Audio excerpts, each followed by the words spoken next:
On WhatsApp, no one can see or hear your personal messages. Whether it's a voice call, message, or sending a password. To WhatsApp, it's all just this.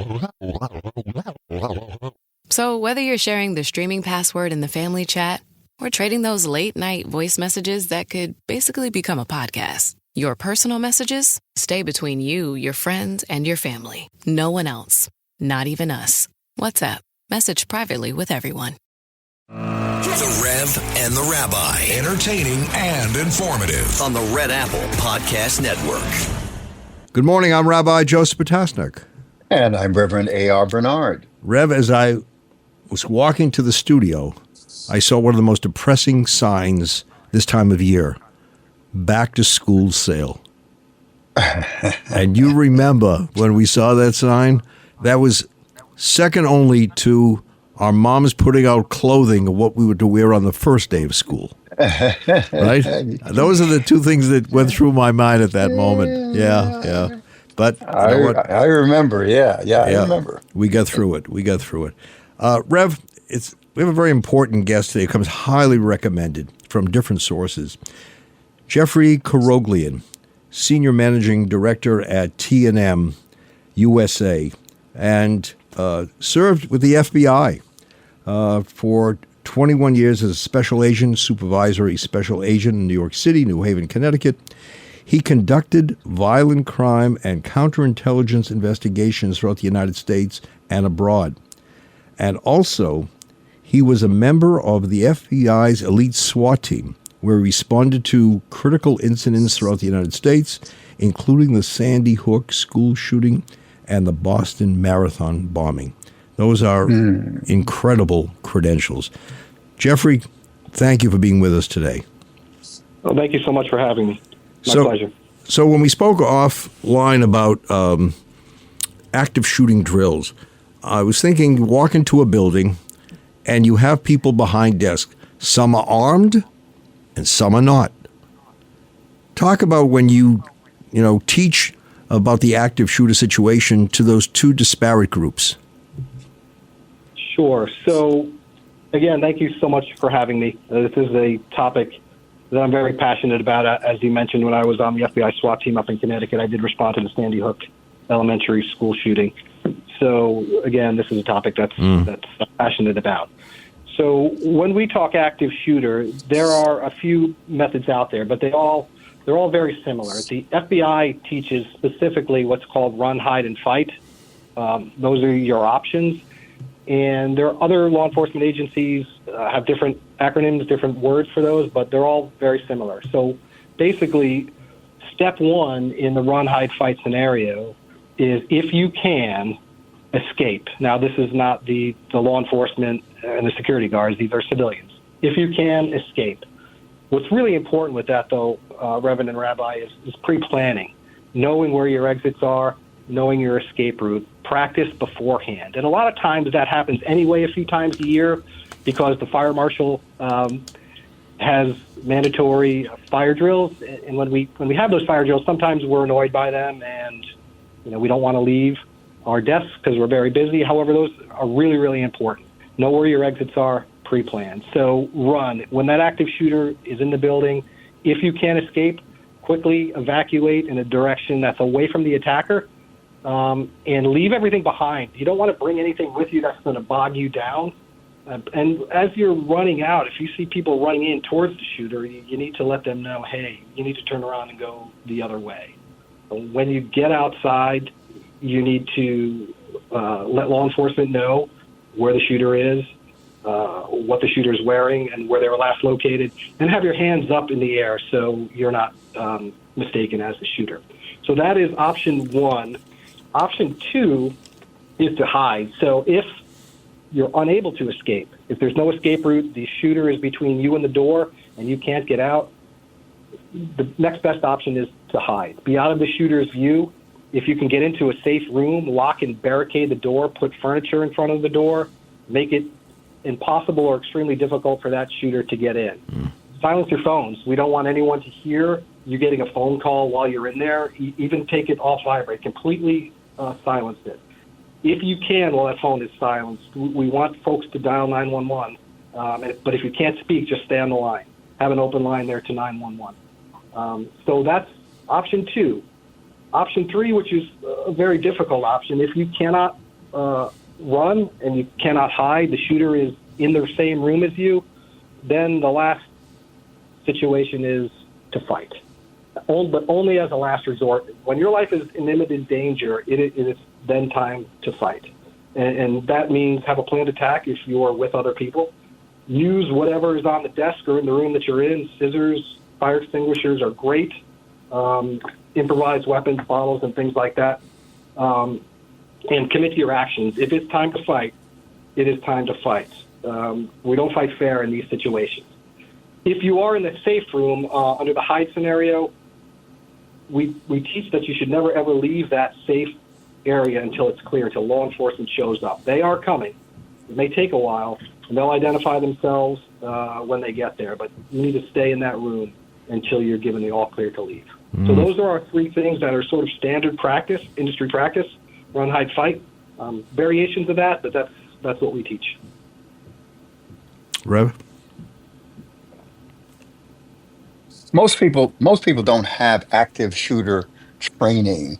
And in 2 of the scenarios which you mentioned, like run, you've got to quickly consider what direction you're going to run in, because one of the women who decided to try to get out of the building, she ended up getting killed at the Park Avenue shooting incident.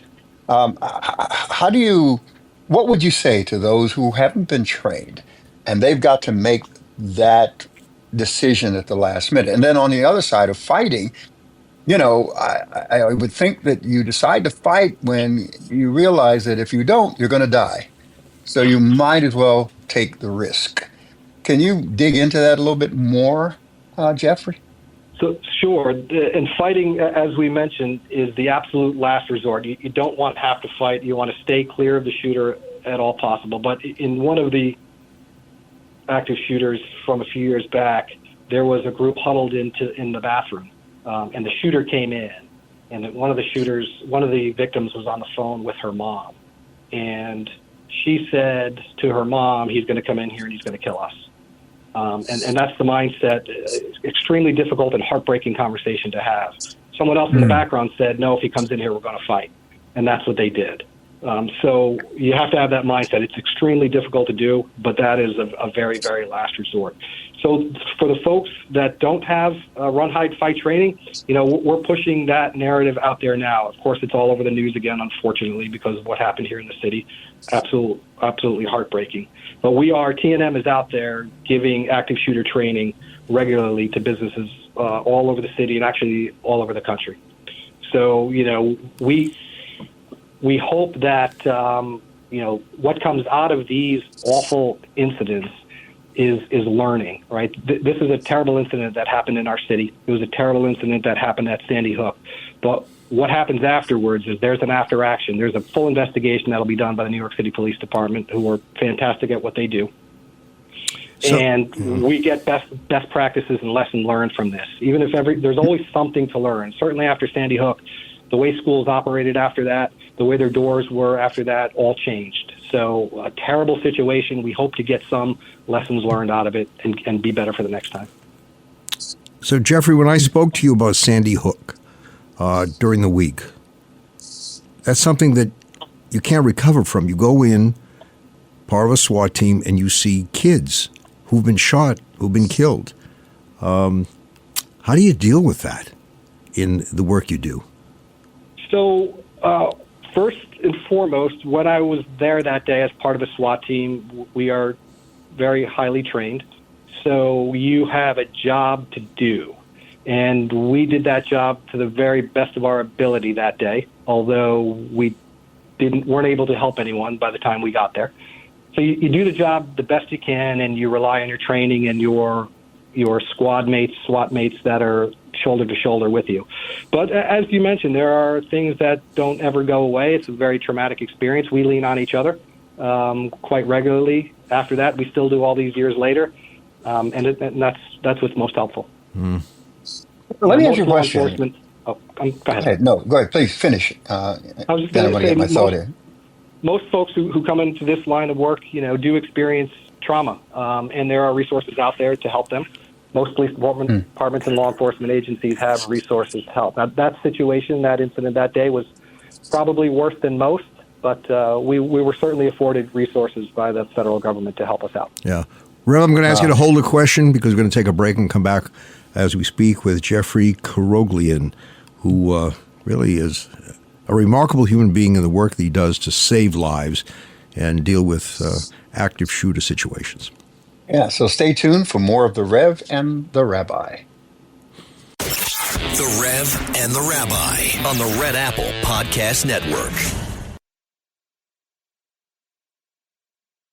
This episode is brought to you by the world's first reposado from Tequila Herradura. Made with slow-cooked, hand-harvested agave sealed into oak barrels and aged 11 months.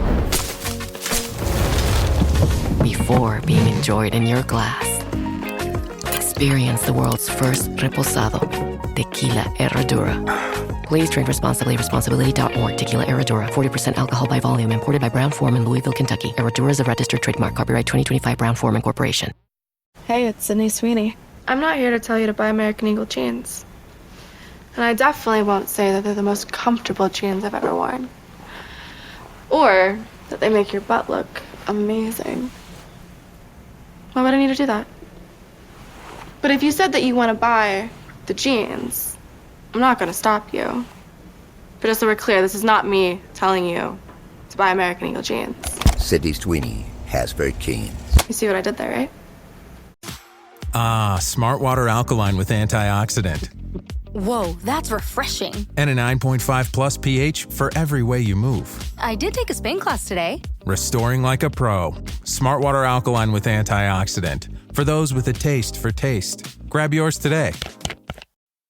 This episode is brought to you by Progressive, a leader in boat insurance. Welcome aboard to Carefree Boating. Here, we don't worry about the what-ifs, because we explore with Progressive Boat Insurance for as little as $100 per year for a basic liability policy. Progressive also offers a variety of other coverages and can help you cover repair costs when you need it. And with discounts like multi-policy, safety courses, responsible driver, and more, your mind can really float free. Cruise on over to Progressive.com to get a quote today and see if you could save. Progressive Casualty Insurance Company and Affiliates. Rate and discounts not available in all states or situations.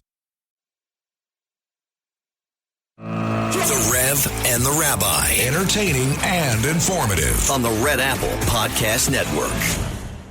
Welcome back. I'm Rabbi Joseph Potasnik.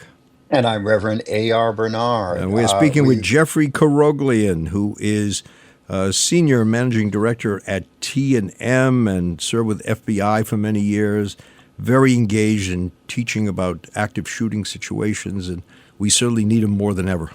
Rev? Jeffery, there's a time that we wouldn't even have this included in our conversation. Houses of worship have become less of a safe and sacred space and more invaded by violence over the last 20 years. These are large gatherings of people. How do you deal with a situation where there's an active shooter in a house of worship? And do you interact with houses of worship to help train their security, if they have any, in response to an active shooter? Yes, we do. We work with houses of worship to train, run, hide, fight, just like we spoke about. We also work with some of their security. And there are a number of agencies out there, as I'm sure you know, that help keep the Jewish community safe in houses of worship.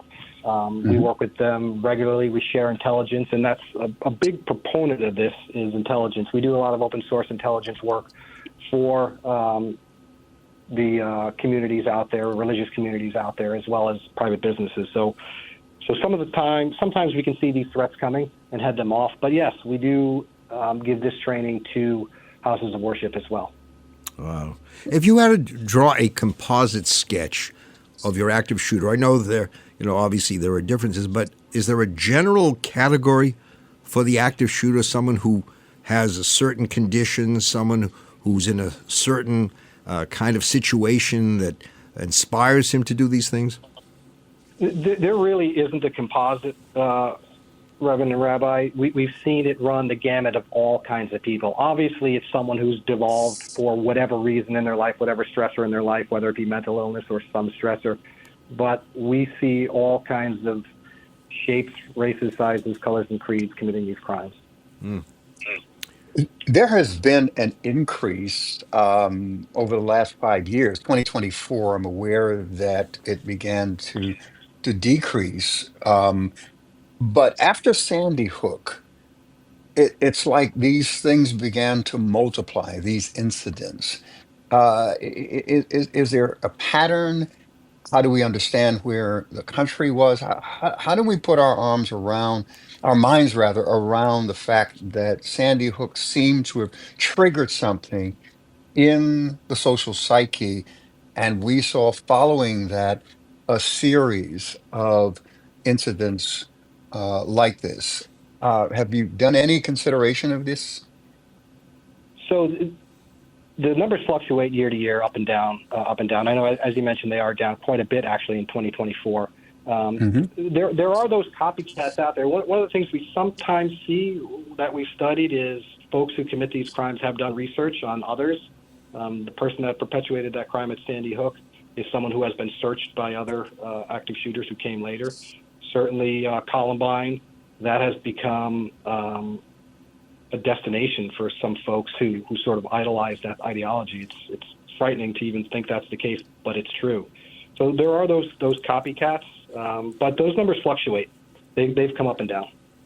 So Jeffrey, go ahead, Ray. Let me just a follow-up question. I'm sorry, Rabbi, because Connecticut, New York, New Jersey, we're really tight in terms of gun control laws up here. But Texas had led the nation in 2024 when it came to active shooter events. What does that data say regionally, or is there any rhyme or reason to where it takes place in the country? I think we've seen it everywhere in states that are, more lenient with gun control. Obviously, after Sandy Hook, Connecticut became one of the most strict gun law states in the country. But we've seen it everywhere in states with tighter gun control and those without. So it's, so it's a tough one. Jeffrey, you're a parent, your kids go off to school, and now, of course, there's this, heavy, weight looking at what could possibly happen. So it says you have a responsibility as a parent when you send a kid off to college to find out what's the safety plan. What's the safety plan of that particular school? It's not just enough to say, I wish you well in school.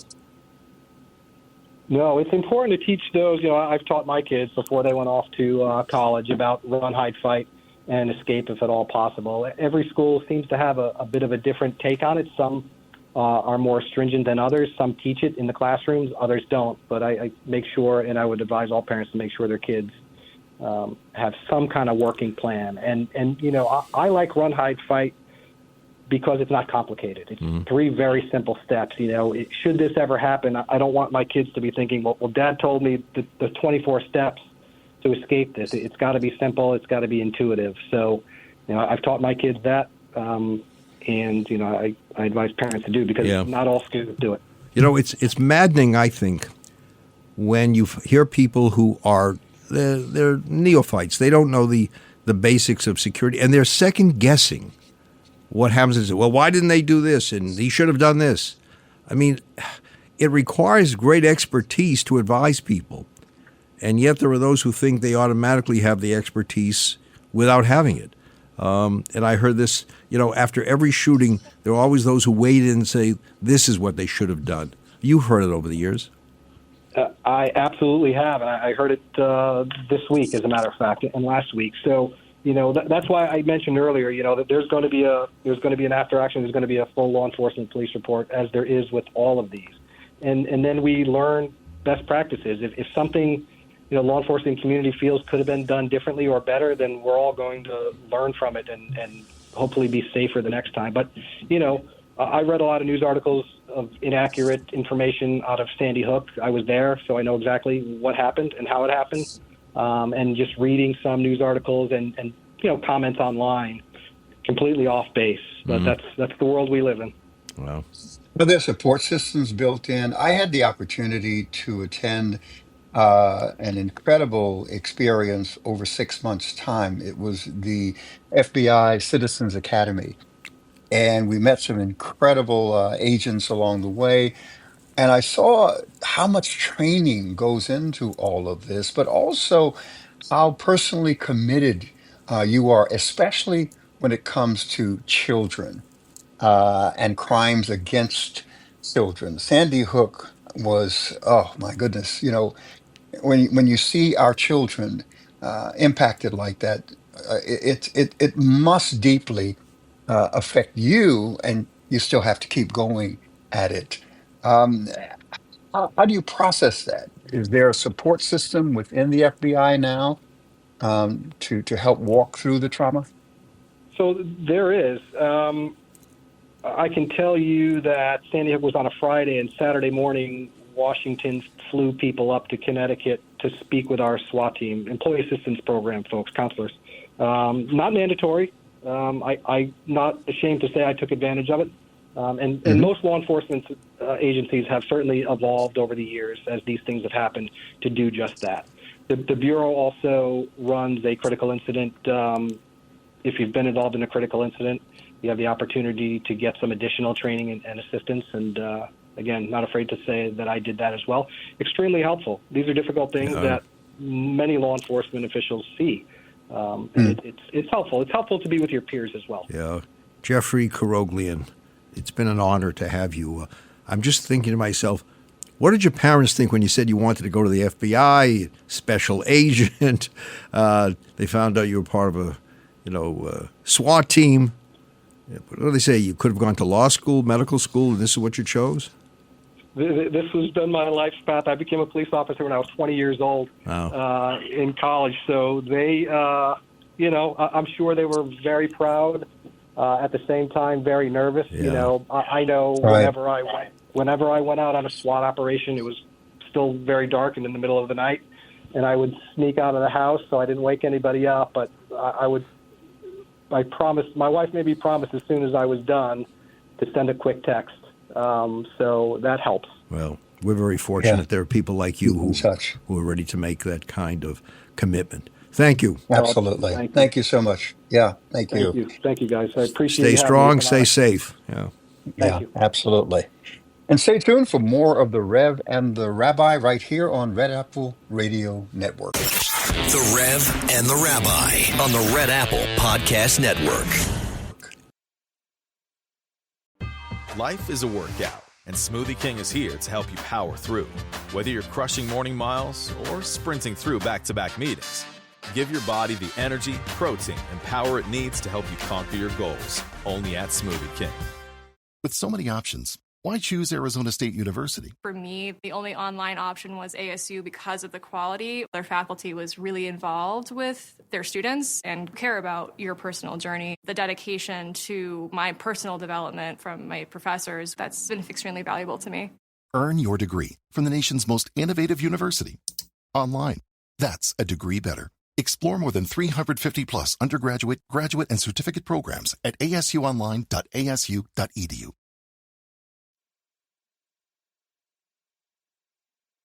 The Rev and the Rabbi. Entertaining and informative on the Red Apple Podcast Network. Welcome back. I'm Rabbi Joseph Potosnik. And I'm Reverend A.R. Bernard. Rev, what a insightful conversation. And you and I were just talking a moment about what we learned from that discussion. And I said, you go into your office, look around. What do you have on your desk? Some pens, computer, waste paper basket. How do you barricade yourself with that stuff? You can't. Or things that you can't move. Yeah, file cabinets. Right. Everything is becoming digital. We don't have file young cabinets people. You mentioned file cabinet to a young person today. Yeah, what is that? What is that? Is that in the clouds? But one of the things that Jeffrey had told us after we got off the discussion was creating a safe room. In Israel, many homes have safe rooms, placed with the rockets come at you, you have a safe area to go to. And I think we got to start thinking of safe rooms. We got to start thinking of how we protect ourselves more, not leave ourselves so vulnerable. Now, we've gotten away from that. I remember when I was a kid, I don't know if you remember those desks that were in the classroom. They were built in and they had inkwells and the seat flipped up. That's, public school. That's where I That went was long before my to time. school. I have All to right. agree with you. But we had drills. We had Yeah. drills where we would have to get under the desk when we had nuclear, possibilities. Yeah. We actually had, besides a fire drill, we had drills where we got under the desk. So now we have to think about safe rooms within a house. Where do we go if there's a situation that we need to deal with? Yeah, that's a tough thing. I want to bring up something else because during the break we had a moment to continue a little bit of a conversation with Jeffrey, and I asked him, seeing all that he has seen, experiencing firsthand this kind of death and destruction and humanity, yet he seems to have an even keel. It hasn't impacted him. And I asked him, what is the anchor for your soul through all that you have seen and experienced? And I really appreciate what he said. He referred to two things: his family and his faith. And I will tell you, Rabbi, I don't see how people can live in this world without the hope that faith and family give them. Yeah. What say you? No, I agree. I mean, it's what grounds him. It's what he's rooted to. But on the other hand, I think of that passage in Hebrew, say, Mishuga ish haruach, a person of spirit is a little bit crazy. Because, right, a person with faith is willing to challenge the status quo, is willing to take chances that others may not. I mean, he's doing things that others would never consider doing. Imagine you go out, you're part of a SWAT team, middle of the night. You don't know if you're coming back. Your family doesn't know if they'll see you again. And then you see the horror of Sandy Hook. And it has to change you on some level, but yet you got to be ready for the next call. Right. So we're blessed. We have first responders in our midst who are just great people, who are ready to make that sacrifice of their lives to save our lives. And, we can never say thank you enough, obviously, but to do that, you got to be, as you say, a person of faith, a person who loves your family, and your family has to be able to put up with it. That's a tough thing. Yeah. I had opportunity to be on the advisory council under Commissioner Safer. And you and I also consulted with commissioners, since that time. Yep. But, some of the things that we talked about was the fact that we have, at that time, it was close to 43,000 police officers in NYPD. And the biggest problem was the officer's ability to go home and take off the uniform and become a normal dad, a normal husband, or in that case, a normal wife, because of the trauma that they experience on a daily basis. And that was one of the big challenges and continues to be one of the big challenges that law enforcement officers and first responders experience, And you and I have visited families who have lost loved ones who are first responders. And we're planning to go visit the family of the police officer who was killed recently on Park Avenue. They never recover. No, nobody recovers from that. That's why I hate the word closure. There's no such thing as closure. But where now you have the larger family that needs to be there and support them. One of the things at FDNY is when they say we never forget, they never leave those families behind. Same thing with PD. And community becomes an essential part of that scene. You got to be there for people who are hurting so deeply because they don't recover from it. And I will say this because we also have to think in practical ways. The fact that, and sometimes, leadership takes heat for this, but, the fact that the commissioner would elevate Islam, who was the officer that was shot and killed in the Park Avenue incident to Detective First Grade. It's not just honoring him with a title, but it's also a response to the financial realities that his family is going to face out in the future. Because, the higher up you are, Detective First Grade, you're going to be paid a higher salary. That impacts, the pension, all of that. So, it really says that they're considering they're considering doing as much as they can to help not only mourn, but practically respond to the needs of the families as well. You notice that some of the public officials, the politicians, those running for office, who had often proclaimed defund the police, suddenly don't make that statement. Suddenly, oh no, I meant it in a different way. No, that was out of context. All of a sudden they're not so loud with the words defund the police. I notice you're using a plural reference as though there are many. Well, there are those. It sounds like you're talking about one particular. Well, there's one who leads the pack. Yeah, I mean, we do have someone running for mayor who, has spoken of defund the police, and now, of course, he says, no, it was immature or whatever the defense is. And don't tell it to the communities that have a higher crime rate. Don't tell them you want to defund the police because they want more police. They don't want to see defunding. I want to talk to you about something else. We're looking at the Torah reading of yesterday, and Moses was told that he wasn't going to enter the Promised Land. And I ask you, why is it that someone who did so much was denied that privilege? Led the people, right? Led the people out of slavery. What is it? What did he do wrong? That's what we would ask. What did I do wrong? You're right. I worked so hard. This was my retirement package. I'm going to the Promised Land. Joshua takes over, and yet the answer was no, you're not. What do you think? Well, our listening audience, the rabbi is taking us into deep theological reflection here. I just want you to know. There are different views, perspectives, interpretations, understandings of this moment, and why he was excluded from the Promised Land after so much. And you and I have talked about this from time to time. Yeah. And we agree that it for me, it has to do with the fact that he became angry with the people. It was less about striking the rock. He became angry with the people. And an interesting phrase in the text where Moses expresses his anger to the people and he elevates himself to the place of God. And he says, we gave you water. We gave you food. And I think something happened inside of him. And I will tell you, I think he was burnt out from the whole 40 years, from the whole wilderness experience, and he lost it. And we get in trouble as clergy when we become angry and hostile against the very people we're called to shepherd.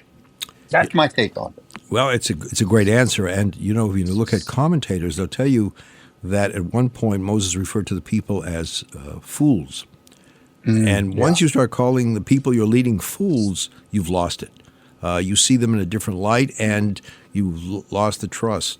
But when we come back after the break, I want to share with you a commentary I read, which I think also gives us interesting analysis of why someone would be denied the privilege of going into the Promised Land.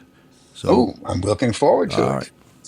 All right, so stay tuned for more of The Rev and the Rabbi. The Rev and the Rabbi on the Red Apple Podcast Network.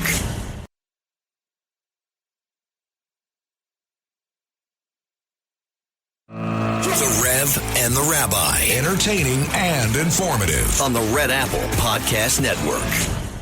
Welcome back. I'm Rabbi Joseph Potasnik. And I'm Reverend A.R. Bernard. So, Rev, we're talking about denial of entry into the Promised Land. And one of the things I saw in a commentary, which impressed me, was that the truth is when you have high aspirations, you never reach the promised land. Someone said it's better to, look to higher goals and not fulfill many of them than to have low goals and fulfill all of them. So the fact that you did all these great things and yet you wanted to go, well, nobody ever reaches that promised land when you have those kinds of objectives in your life. I think that's an interesting conversation because all of us look for retirement. We're going to take it easy. And you find many people, when they're retired, another set of problems arises. Health concerns arise. So where is that promised land, which tells you that while you're alive, you better make every opportunity to enjoy the promised moment, or whatever you want to call it, that you have now. You see, that's important. I'm glad you brought that part in because I was going to ask a question. All right, if that be the case, that no matter how much we strive, no matter how hard we try, we never reach that promised land, then the question is, what's the use of striving? Why have ambitions? And you brought it back around. Speak to it, Rabbi. So, someone said years ago that if you aim for the stars, you'll land on the roof. If you aim for the roof, you'll land in the mud. And would you ever tell your kids when they go off to school, you don't have to be an A student. Don't strive to be an A student. Strive to be a B student. Well, the problem is if you strive to be a B student, you may end up as a C or less student. If you strive to be an A student, you put in all the work, you might be a B student. So it's good to try and reach as high as possible, knowing that you may not get there, but at least you'll get close. It is Moses who never entered the promised land. He had a vision of the promised land. He got on top of the mountain, saw the promised land from afar. If we don't have those kinds of driving, inspirations in our lives, how do we ever succeed? If we're going to be satisfied with the mediocre, with the ordinary, with less than perfect, if that's our goal, if we don't look to be better or the best, then how do we ever develop our potential in the proper way? I like that, Rabbi. In other words, set the bar high. Yeah. Establish standard or levels of expectation that inspire us to perform, to achieve, challenging ourselves to reach ambitious goals. I think that's fantastic. I gave 110%. 100% is not enough. I got to push it to 110, 120%. I believe in that 120% because I wouldn't be where I am in life and experience the things that I've experienced if I really didn't push myself beyond what I even thought were my own limitations. So you can never be fully satisfied because you always feel I could do better, I could do more, right? Right. You can't just accept, all right, so I just passed the exam. Thank God I passed. But you should be saying passing was okay, but okay is not good enough. I want to aim higher than that. I mean, think of the people who've done great things during their lives. I am sure that they didn't just accept the minimal. They had the optimal.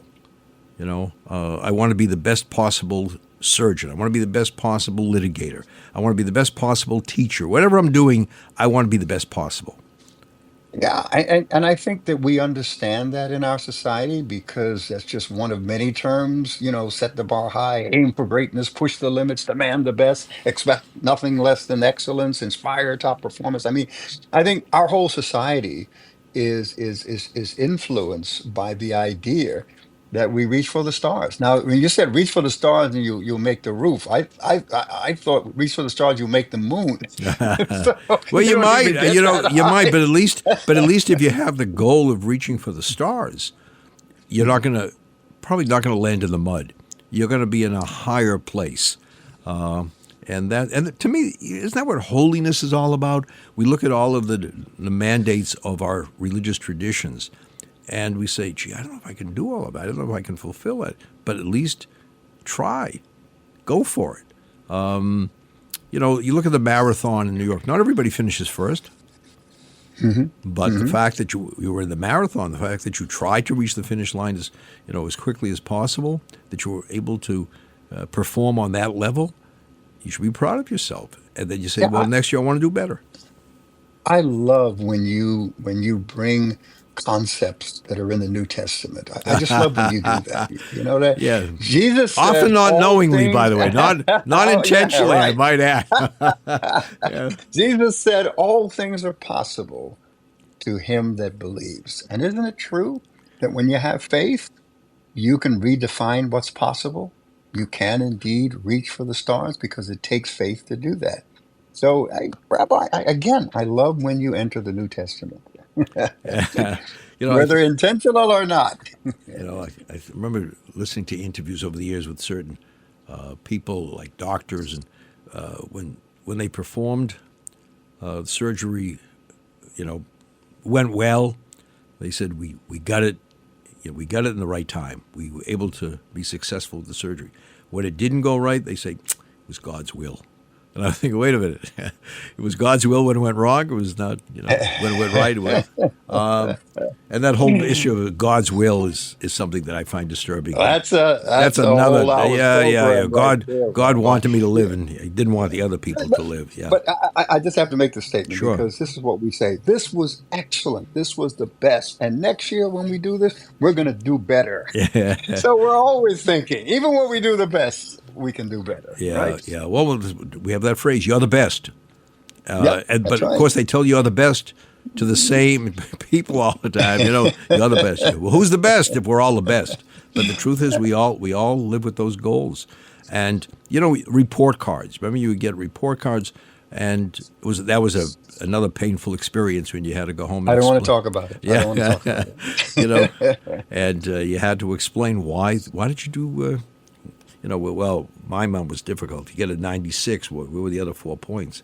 But we at least they knew we studied. At least they knew we tried, and that was very, very important. So Rev, we're now going to be entering this mayoral season of the general election coming, and I get stopped all the time. What are we going to do? And I say, what we're going to do is, first, we're going to vote. I don't want to hear people complaining and not voting. And secondly, if you really want to vote in a meaningful way, we all have to select. I think many of us have to sit down, talk with one another, and select one candidate that we think can win. And obviously, if we want to defeat one candidate we think should not win. But you can't have 3 against 1 and win, because that just divides up the vote. But first there has to be the commitment that let's decide, and let's do it collectively. Let's decide who is the person.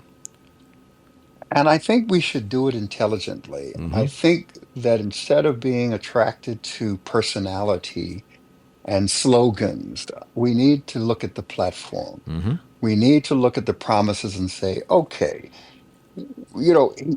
whoever the candidate is, they present, let's say, 5 things that they're going to deliver, 5 promises. And you have to look at those promises and say, well, can they deliver all of these? And if not, how many of these can they actually deliver? And think about whether you're willing to trust someone who can't deliver on their promises. And it's obvious, every candidate, especially when it's obvious you can't deliver. You can't reduce the fares on the trains or free trains. You don't have that power. No, I mean, you don't have that power, right? Yeah, but you're talking about a particular platform. Well, here. obviously. But you are really subtle. Well, also, I've lived in New York for many years, as you have, and you're proud of your faith tradition. I'm proud of mine. And when I hear things said that really diminish the status of the Jewish people, that denigrate the status. For example, someone who cannot denounce Hamas, when someone who has a standard for Israel he wouldn't apply to any other people, that's just fundamentally wrong. How do I live comfortably as a Jew with someone who wants to lead the city and obviously is not comfortable with people who are Jewish? Yeah. That's a real problem. And but you think of yourself and your Jewish identity different than other Jews who actually voted for this individual? Yeah, I don't get it. I don't understand. If you're a proud Jew, if you care about, and by the way, it's not contradictory to be a proud New Yorker and a proud Jew. Some people want to separate. Well, I'm voting as an American or New Yorker. Or not. They're not contradictory. But I often feel when you go in to vote, make sure you take your faith with you. Take your people with you. Don't abandon them. And don't look to just be accepted by others. You think they're going to be. Some people have this need to be loved, even at the expense of unaccepted, self-respect. Yeah. It's true. So we get a lot of work to do, but I do think we need to talk more to one another as groups and have a strategy. It can't just be everybody, walking on different paths if you want to select what you think is the best possible candidate. Well, let me close with the principle. Communication is the basis for life. When communication breaks down, abnormality sets in. The ultimate end of all abnormality is death. Wow. And when a society breaks down communication and we become polarized and divided, we are on a pathway to the worst. And that's true. We have to build bridges. That's true of a society. That's true of relationships between individuals or among individuals, right? That's right. You got to learn to talk to the other, even when it's painful. But if you can't talk to the other person, then what have you got? What have you got? Just live in a separate silo and complain all the time? It doesn't do a thing for you or for anybody else. Yeah, that's real, Rabbi. Yep. And that was free, by the way. No offering. I'm not passing in the basket on this one. All right, Rev. Thanks so much. Good program today. That's what you get for listening to the Rev and the Rabbi right here on Red Apple Radio Network. Till next week, God bless. Thanks for listening to the Rev and the Rabbi. You can hear the Rev and the Rabbi Sunday mornings at 7. If you like the podcast, share it with your friends and listen anytime at WABCRadio.com and download the WABC Radio app. Hit that subscribe button on all major podcast platforms. Plus, follow WABC on social on Instagram, TikTok, Facebook, and X. See you next time for a new episode so you never have to wonder. What the heck is going on here?